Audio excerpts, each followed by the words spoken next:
আজ শেয়ার করছি মাছের ডিমের বড়ার ঝোলের রেসিপি। নিয়েছি পরিমাণ মতো সর্ষের তেল।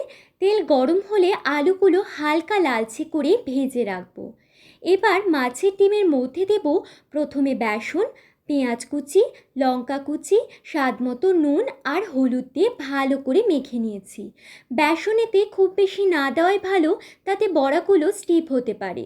এরপরে গরম তেলে বড়াগুলো হালকা লালচে করে ভেজে নেব।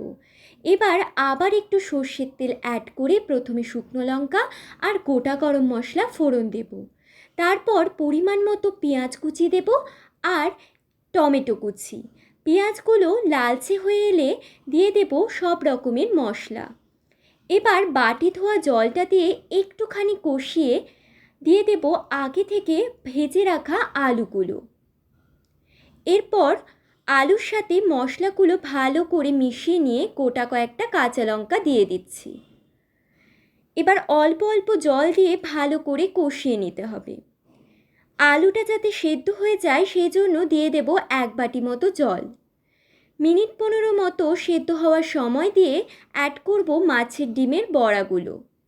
এবার 5 মিনিট ফুটিয়ে একটুখানি চিনি, গরম মশলা আর ঘি দিলে রেডি মাছের ডিমের বড়ার ঝোল। তাহলে ভিডিওটা ভালো লাগলে সাবস্ক্রাইব কিংবা ফলো করে দিও।